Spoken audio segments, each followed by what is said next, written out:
I want to thank you all for coming, and I especially want to thank the ranking members behind me that are here today to discuss the letter that we are sending to Speaker Pelosi requesting that HRES 109, the Green New Deal, actually has hearings in their committees. This is the start of a conversation that I believe is long overdue, one that Congress and its committees should have immediately. Congressional committees are where ideas like the Green New Deal should be debated. Only through the scrutiny of the legislative process can the American people get a true sense of how these proposals and sound bites translate into actual policy. We know so far that the Green New Deal proposes would control nearly every element of our lives, from our travel to home ownership to what agriculture we could actually even grow. And this is just the start. Its national mobilization includes government takeover of healthcare, free college, and an international exchange of technology that would stifle innovation and put America at a global disadvantage. Here's what the authors and co-sponsors of the Green New Deal aren't telling the American people. First, it is a bad deal for the working families and the low income. Many of the constituents that are in my district, each provision I just mentioned would disproportionately hurt the very people the author claims and proposes to support. In my home state of California, for example, civil rights leaders are suing the state for climate policies that they argue drive up the cost of housing and cause a disproportionate amount of harm to the state's poorest residents. The Green New Deal also threatens to throw away groundbreaking innovation that has already set the decline in American greenhouse gas emissions, like fracking and natural gas revolutions. Solar and wind power and electric cars are just a few of the technologies that's caused American energy-related carbon emissions to hit a 25-year low in 2017, all while energy production and employment has soared. We have a responsibility to fully understand all the impacts of the Green New Deal and the impact that it will have, not on our nation, but will America be able to lead for the next century? You know, Woodrow Wilson, who many claim to be one of a great political scientist, he is quoted as saying, "As Congress in its committee rooms is Congress at work." We believe that to be true. We need to get to work debating the Green New Deal. We do not want to repeat the mistakes that the Democrats made on H.R. 1, their very most important bill, referred to a number of committees, but only one committee marked it up, even though the chair of that committee, Zoe Lofgren, promised that all the other committees would mark it up. 40% of that bill was never marked up when it came to the floor. This Green New Deal affects too much of every aspect of our life, not just whether your job will be there, but the cost what it will be to every home, to the ability to travel, or even to the agriculture we grow. That's why we want to have an open process, much as Speaker Pelosi claimed to have on her opening day when she became Speaker. So now I'd like to turn the podium over to our ranking member on Energy and Commerce, Greg Walden. Thank you, Mr. Leader, and good morning, everyone. Thanks for being here. We're here for an important reason, and that is to hold Democrats accountable, to allow Congress to do its job. We're here today to call upon Speaker Pelosi to hold hearings on the Green New Deal, a plan that has become a central plank in her party's platform. It's billed as a solution for climate change. The Green New Deal threatens the entire United States economy, and it stretches into every corner of American life. From one-size-fits-all government-run health care to federal job and wage guarantees to federally mandated building upgrades to 100% zero-emission energy in just 10 years. And not only do we believe this is unrealistic, we fear it could permanently put the American dream out of the reach of millions of Americans. We're not alone. The AFL-CIO thinks the same thing. That's why these 11 Republican leaders from the committees who have jurisdiction over the Green New Deal have called on Speaker Pelosi and her committee chairs to do the right thing, and that is hold hearings on this sweeping plan. The truth is, House Democrats, the leaders, know exactly who has won the debate inside their party. That debate inside their party, I think, is pretty much over. The socialist left, led by Alexandria, Ocasio-Cortez, and Bernie Sanders, they've won. And now Speaker Pelosi and her lieutenants are hoping to paper over this growing gap. I say, let's let the American people have a say and a view on these policies. How Democrats should stand behind their proposals and give the American people the chance to learn what they're really about. If Democrats and their allies dispute the various estimates that show the Green New Deal costs $93 trillion, then I say one thing, prove it. Let's see your numbers. Let's hold hearings. Let's pull the curtain back and see where the Socialist Democrats stand and how American people might feel about a 22% increase in their energy costs. Frankly, House Democrats, I think, are afraid to have this debate in public and in the committees, because they know the sensible resolutions and proposals that Republicans are put forward are better. We're all about innovation, conservation, adaptation, and preparation. We've been about it in the Energy and Commerce Committee, certainly in the last Congress, and passed multiple bills that actually help lead to reductions in carbon emissions and more affordable energy, not only for us, but cleaner energy for the world. We want clean air, clean water, environmental protection, but those things do not have to be achieved at the expense of American workers, prosperity, and our own national security. Vibrant energy sector competition and innovation have already produced significant carbon emission declines in the United States, whereas emissions around the world, frankly, continue to rise, particularly in China and India. So, Speaker Pelosi, please direct your committee chairs to hold hearings on this legislation. Republicans are ready and willing to continue to have serious solutions-oriented discussions about how to protect our environment and how to advance America's prosperity. So we hope you'll hold hearings and do so soon. With that, I would welcome the chairman, the former chairman of the Resources Committee, the future chairman in exile of the Resources Committee, Mr. Bishop. Thank you. I appreciate the opportunity of being here. For many people who live in the West, but also in rural and urban areas, the ideas behind the Green New Deal are tantamount to genocide. That may be an overstatement, but not by a whole lot. The genesis of this concept is really coming from Easterners who live in an urban setting and have no view of what it's like in the rest of America. When they judge distance not in miles but in subway stops, you realize there is something that needs to be discussed with this particular process. Now, in our resource committee, Mr. Graves from Louisiana over there introduced a proposal to our rules that would require any discussion that we would have in that committee to also analyze the impact of finances and economic impacts on that particular proposal. One of the, it was a humble request, but one of the Democrat freshmen that's on our committee said the following. I want to quote him exactly here. He said, as these discussions happen, I think you bring out a really good point. Not only that some of the costs and how they affect industries and businesses, but even in the costs and how they affect people, their utility bills, and what's going to happen. Then he went on further. I think we have to be very mindful of people, their jobs, their ability to pay their bills, because of the changes that we make. And this is a discussion that should always be had. We shouldn't just be speaking in the theoretical. So this is very, very important, and I hope that we continue to have this conversation because I think it's one worth having. Then they went on to defeat the proposal, ironically. But nonetheless, what he said is spot on and is accurate. So we're calling on the majority party, the current, hopefully short-lived majority party, to have serious discussions in all of the committees of jurisdiction in their areas of jurisdiction. I realize in my committee, the last climate change hearing, the discussion points were opioid addiction and concussions in the NFL. I'm sure you can find some nexus somewhere to that. That's not what we're talking about, not just hearings to check the box. If you're going to take this seriously, then we want to have serious discussions, and every ranking member down here has a committee that has a jurisdictional nexus and should be part of that. So we definitely call, if you're going to go forward with this theoretical idea, let's come up and actually discuss what the details are.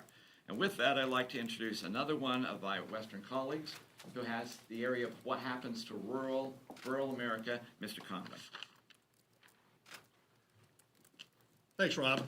It seems that our Democrat majority is most interested in doing the bidding of the extreme environmentalist groups with blatant disregard for the impact it will have on our farmers, ranchers, and rural Americans.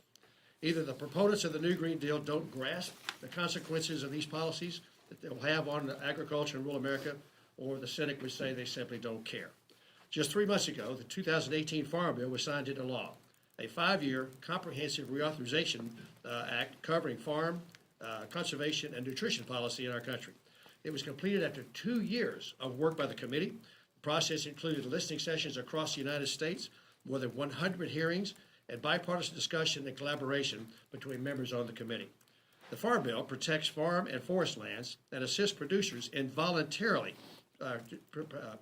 practices that sequester carbon, reduce pollution and greenhouse gas emissions, preserve farmland, and improve the energy efficiency of farming practices while providing America with abundant and affordable food and fiber.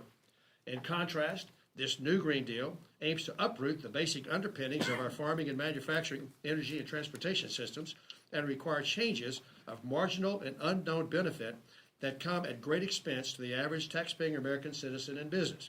This or any other similarly extreme proposal must have thorough public scrutiny before Congress takes any additional action. There's a lot that we don't know about the Green Deal, but however, there's a lot that we do know. We know that in rural America, rural Americans travel further distances, have higher energy costs, and have lower medium incomes than urban Americans, making them least able to shoulder the new burdens of this new Green Deal. The same applies to rural jobs like manufacturing and small rural businesses that have a harder time adapting to any new green technology. We also know that U.S. agriculture uses a tiny percentage of energy consumed in the United States, but that the changes proposed in the new Green Deal would have significant implications for the ability of U.S. agricultural system to continue to meet demands of fresh, safe, and affordable food, both here in the United States and around the world. And while they're already walking back such silly plans as to regulate or eliminate noxious odors coming from cows, the proposal is completely out of touch and ignores the technological advances made by the agricultural section over the last 30 years, including doubling agricultural production, reducing energy use by 30%, while not increasing greenhouse gas emissions. And most of all, we know that U.S. farmers and ranchers are best stewards of our rural land and that they accomplish these gains voluntarily and through ingenuity. I'm very supportive of working to improve our environment. I'm also very supportive of working to improve rural infrastructure. And I'm supportive of doing everything we can for all of U.S. farms, 98% of which are family-owned. But I cannot support attempts to foist additional regulations on the backs of our farmers and ranchers, certainly without additional scrutiny and hearings by the committees of jurisdiction. Madam Speaker, please instruct your committee chairs to have the hearings necessary to ferret out this new Green Deal. And I now ask to Sam Graves, ranking member of the Transportation Infrastructure Committee. Thanks, everyone. I appreciate this opportunity. From a transportation standpoint, if you look at the Green New Deal, it's fantasy land. It's fantasy land proposal. This idea that we're going to eliminate aviation in the United States it's ridiculous if you think about it. If you're saying that aviation is not necessary in the United States, and you're also saying that the 11 million jobs that aviation creates are also unnecessary. And then you think about the idea that we're going to replace aviation with high-speed rail, which has yet to work in the United States. And all you have to do is look to California to see what the high-speed rail proposal out there, what happened with it. It collapsed. The proposal is done simply because of the extraordinary cost associated with putting this together. Now, if you want to talk about the alternatives, and this is one of the things that a lot of folks, particularly from the East Coast urban areas, fail to understand when it comes to alternatives. If you're taking your kids to school or you're going to work, that's one thing, to get an electric car or an alternative fuel car. But if you're moving products and goods across this country, there is no alternative. There's no alternative for the jet engine. There's no alternative for a diesel engine, high horsepower, in a barge tug. You can't plug the barge in tonight and run it up the river tomorrow. There's no alternative. There's no alternative right now for pulling large trains full of goods across this country. There's no alternative for cargo ships running goods across our oceans. There just simply isn't an alternative, and that's pure commerce. That is absolute commerce, and we have to do everything we can to make sure that it doesn't upset the balance in the United States and completely collapse our economy as a result. Now I'll turn to Representative Lucas. Next, a little taller. Thank you, Sam. And thank you, Leader for McCarthy, for putting this together. In addition to my job of being the ranking member of the Science, Technology, Space and Technology Committee, I represent the good folks of the 3rd District of Oklahoma. And addressing climate change impact on them and ensuring that we keep energy prices competitive so we can protect our jobs and promote economic growth is a big part of my responsibility. We have a saying in Oklahoma, it's an old saying, and it goes something like, there's a fine line between doing things for people and doing things to people. Our responsibility as members of Congress is to do things for people. not to force higher energy prices, higher taxes on Americans with pie-in-the-sky, unrealistic proposals. That's not a Green New Deal. It's just a bad deal. And the ones paying the price for a bad deal will be the American consumers and American businessmen and women. By some estimates, this proposal, and it's hard to gauge because the proposal keeps changing, might cost as much as $600,000 per household. That's an incredible amount of money. That's an incredible amount of money. Our responsibility on the Science Committee should be focused on how do we use research, technology transfer, innovative programs to address the issues that are important out there to our folks. Batteries that store energy from intermittent power sources, advanced nuclear reactors, carbon capture. But the bottom line remains, as my colleagues have stressed so accurately, this new Green Deal, the vague document that we're trying to assess, we won't know until it goes through regular congressional order. That's hearings in all of the affected committees, so we can get to the facts, so that we can determine the validity or lack of validity of the policy proposals. And ultimately, that determines what it does to our people back home. We're here for the folks back home. Remember, we're here to do things for people. There may be people in this place who are here to do things to people, but that's not us. And with that, I turn to my colleague, the ranking member of the Financial Services Committee from North Carolina, Mr. McHenry. Thank you. Thank you, Gigantor, for yielding. Price you pay for being free. That's right. So I'm glad Sam Graves and I kind of sandwiched in. Anyway, so I'll skip forward. Look, I think what is happening in our climate is an important discussion for us to have as policymakers, as Americans. It's an important conversation we should have globally. There are important things that we should be doing to improve the efficiency of everything we use and to reduce harmful greenhouse emissions. Those are the things that we should be working on in a bipartisan way and using innovation and technology. But what we have before us is called the Green New Deal. It is no deal at all for the American taxpayer and for the average American. It hurts the very people that it's intended to help, and it hurts people in every single state in this nation. So let's focus on the House Financial Services Committee and the jurisdiction I'm working in. The Green New Deal requires every single housing unit in America meet a new energy and water efficiency standard with zero emissions. So let's unpack what that costs. So we have roughly 130 million households in America. And the Green New Deal would cost each one of these households between $13,000 and $34,000 to upfit or retrofit this housing stock. This is the housing stock in America is the median age is 36 years for this housing stock. So that's a lot of money when you're talking about the whole of our housing stock. But if you just look at HUD-owned and directly subsidized housing, that's 5 million units. So let's apply that for what that would mean in direct government outlays to retrofit those 5 million HUD-subsidized units. It would cost between $66 billion and $172 billion.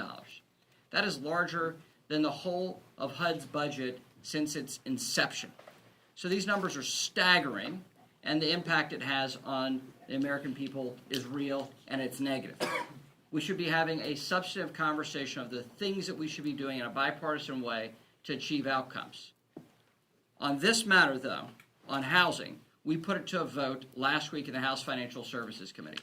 Sean Duffy from Wisconsin offered the amendment that is the direct verbatim piece of housing applied to House Financial Services Committee, and it was unanimously voted down. In fact, the chair of the committee called it an unserious offering of an amendment. It's a very serious consequence, though. If we allow this harmful policy to be put in place, it will have a harmful effect on affordable housing and a harmful effect especially on those that are on the margins. So with that, I yield to Garrett Graves of Louisiana. Thank you.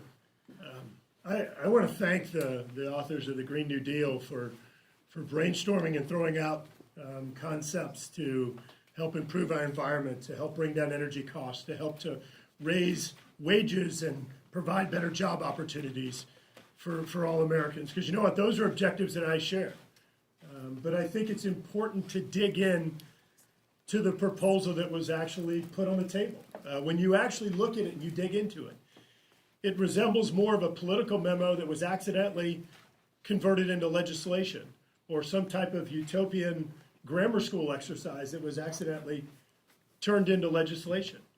When you look at the objectives, look at what has actually been accomplished by Republicans and by a Republican majority. You want to talk about raising wages, look at what we did in regard to helping to level the playing field for American workers, for American businesses across the globe, and look at how we reduced unemployment to record levels. Look at how we raised wages to record levels. Look at how we provided nearly unprecedented job opportunities, employment opportunities for all Americans. Those are the strategies. Revising our tax code, helping to modernize our regulations. Those are the strategies that provide opportunities for Americans. As has been noted, this package is estimated to cost perhaps $93 billion. Trillion dollars. 93 trillion. We add to that the $30+ trillion Medicare for all, the $22 trillion debt this nation has today. $450,000 per man, woman, and child in this nation. We need to unpack this. We need to have hearings. We need to have discussions. I've heard Democrats over and over again accuse Republicans of denying science, as Chairman Bishop noted. There's another type of science that's being denied here, and it's called economic science. Economic science is being denied. My home state of Louisiana, we have the lowest energy rates in the nation. Look at the states that are advocating or proposing this Green New Deal concept. Those are the states that have the highest electricity bills in the country. Is that the model that we want to replicate?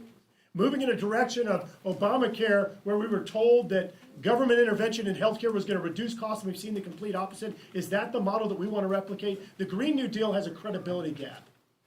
There are clear strategies that have been accomplished by Republicans that clearly achieve the objectives that are identified in the Green New Deal, but it is a very different path to that success than we've seen in this deal as proposed. Thank you. Take one quick question, because I only got 40 to go. So I read that you were on an airplane back and reading some article about AOC. Just wondering, she's clearly the champion of the Green New Deal. Is this part of a strategy to target her? She's asserted that Republicans are obsessed with her. Are Republicans obsessed? No, it's interesting. I was on my phone going through as I was flying into D.C. up from New York. It was when Omar, the leadership, talked about doing a resolution against the anti-Semitic comments that Omar had made. And I think it was Politico that said something that, referring to whether the article would come up. So I was reading all the different articles. A former Obama administration employee felt to look over my phone and thought it was interesting that I was reading articles about politics and what was coming up on the floor. But he rephrased it to, it was an AOC article. It wasn't AOC. I think it had AOC in it, but it was just reading up. Last question, I gotta go. Yep. Could you identify the most significant piece of climate legislation that House Republicans are working on right now? There's a number of them introduced. Gladly to walk you through a whole proposal of them. If you talk to Garrett Graves as the ranking member of Sure. But Climate, he's which got a one- great which one do you proposal. think is most I will come back. Thank you very much. Appreciate it. Thanks.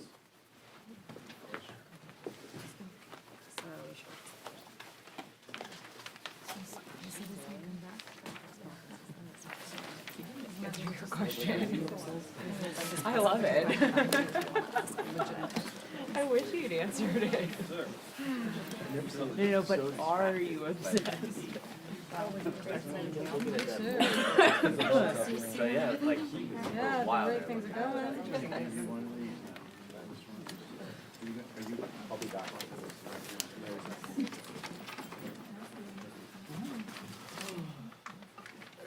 We had a representative. I did not know that. That was a great question you asked. That was an awesome question. Not for Q&A there. Nah, they probably thought you